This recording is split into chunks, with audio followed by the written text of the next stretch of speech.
জীবন শুরু করতে তওবাতুল্লাহ পড়ে। আমি হুজুর শুনুন, হুজুর আমার নিশ্চয়ই দোয়া করেছে। এর মধ্যেই আপনারা দেখেছেন হুজুর আমার বলেছে যে ন্যায়ের সাথে যে কাজ করবে। আমি আজ পর্যন্ত ভাঙড়ে 3 বার পঞ্চায়েত সমিতির সভাপতি, একবার বিধায়ক। ভাঙড়ের মানুষ কেউ বলতে পারবে না কারোর কাছ থেকে 10টা টাকা হারাবুল নিয়েছে। আমি তোলাবাজ নয়, আমি মানুষের জন্য কাজ করেছি। গরিব মানুষ আমার সাথে আছে। আমি এখনও ভাঙড়ে বেরোবো তো হাজার হাজার গরিব মানুষ আমার সাথে ঘুরবে। তাই আমি ন্যায়ের সাথে কাজ করি, আমি সত্যতার সাথে কাজ করি। হুজুর সেটা বলেছেন, আমার আশীর্বাদ করেছেন। আমি ওনার কাছে কৃতজ্ঞত। আমি ওনার সামনে রেখে আজ থেকে আমি তৃণমূল কংগ্রেস ত্যাগ করলাম, নতুন জীবন শুরু করতে চাই। আমি এখন সেই ব্যাপারটা কিছু বলবো না, সেটা পরবর্তীতে আপনারা নিশ্চয়ই জানবেন। সেটা হয়তো 2 দিনের মধ্যে আপনারা জানতে পারবেন, কাল পরশুর মধ্যে জানতে পারবেন আমি কোন দলে যাব, কি করব, সেটা আপনারা জানতে পারবেন। হ্যাঁ, বহিষ্কার তা কী আছে তাতে? বহিষ্কার হতেই পারে, বহিষ্কার আছি। আর অন্য বহিষ্কার থেকেও তো অন্য কাজ করেছি আমি এর আগে। হ্যাঁ, সে তো অবশ্যই তার প্রতি আমার ক্ষোভ কেন? ভাঙড়ের ম্যাক্সিমাম 80%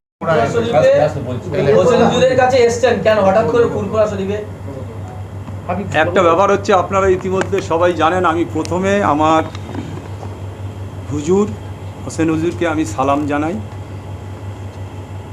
উনি শুধু আমার হুজুর নয়, আমার আব্বা মায়েরও অত্যন্ত প্রিয় ছিলেন, অত্যন্ত প্রিয়। আমি সেই 8 বছর 9 বছর বয়স থেকে আমি হুজুরের এখানে আসতাম, তখন ওই এগুলোতে তার বিভিন্ন অনুষ্ঠানে আসতাম। সে থেকে উনি আমার পীরজাদা, উনি আমার সমস্ত কিছু। ওনাকে আমরা ভরসা করে চলি, আল্লাহর উপরে ভরসা রেখে। আর আমি আমার হুজুরের নির্দেশ মেনে চলি। হুজুর যা বলেছে বক্তব্যের মধ্যে সব ঠিক কথা বলেছে, রাজনৈতিক বক্তব্য কিছু বলেননি। উনি জানেন অনেকবার আমার উপরে অ্যাটাক, অনেকবার অনেক কিছু হয়েছে, সেটা হুজুরও জানে, নিজেও জানে, সবাই জানে।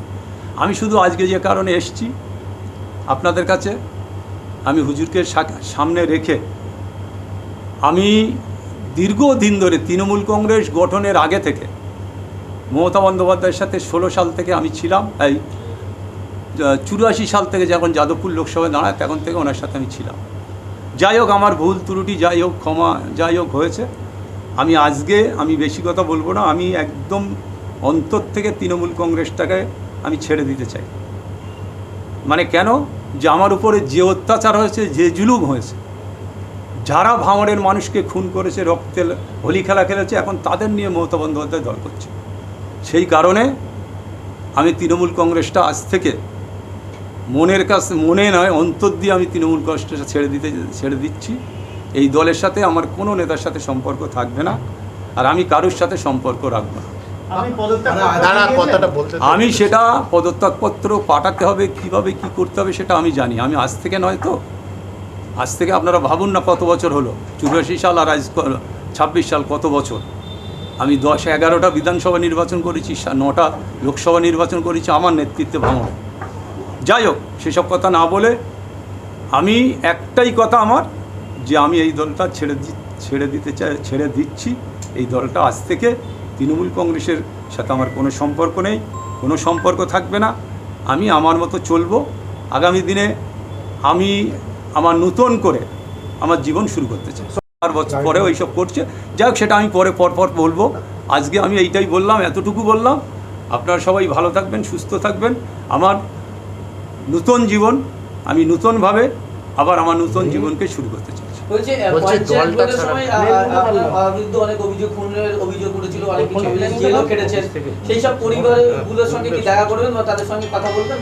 আমি সেই সব পরিবারের সাথে আজকে 3টের সময় আমার বৈঠক, তাদের সাথে দেখা করার কথা আছে। যেহেতু আমি তখন তৃণমূলে ছিলাম, তৃণমূলের সময় আইএসএফের কর্মীরা মারা গেছে আমার সময়। আমি কিন্তু সেই সময়টায় দল কেন, গোটা বাংলার মানুষ জানে যে সেই সময়টায় আমি যখন গুলি চলেছে, মার্ডার হয়েছে, আমি সেই সময়টা ভিডিও আমার সিসিটিভি ক্যামেরা থেকে শুরু করে টোটালটা আমি তুলে হাইকোর্টে সমস্ত দেখিয়েছিলাম যে আমি ওই সময়টায় কখন, কোথায়, কোন টাইম, আমি তখন সেটা বলেছি যে ওই সময়টায় আমি ছিলাম না।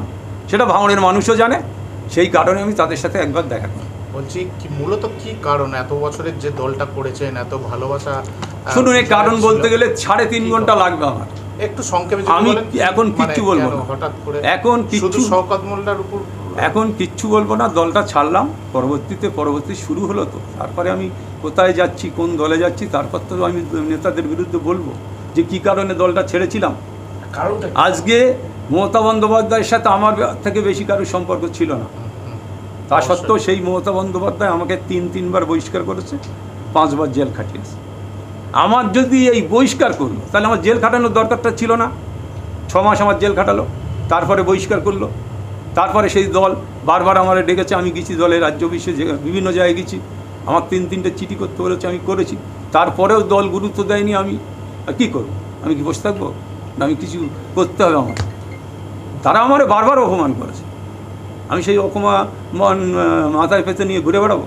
সেই কারণে আমি দলটা ছাড়ব। ভোটের মুখে যে কোনো রাজনৈতিক দলের সঙ্গে সরাসরি কথা হয়েছে, মানে কোন দল? এটা আমি এখন বলবো না, আমার সাথে অনেকেরই কথা হয়েছে, আমি এটা এখন বলবো না, আমি সেটা ঠিক সময় বলবো।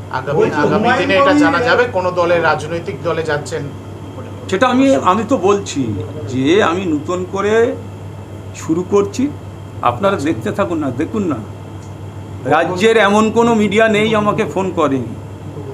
আমি সবারই এক কথা বলেছি যে আপনারা দেখুন, বড় বড় মিডিয়া যাদের সাথে আমার দীর্ঘদিনের সম্পর্ক, হ্যাঁ, তারাও তো আস্তে আস্তে সব শয়ে ফোন।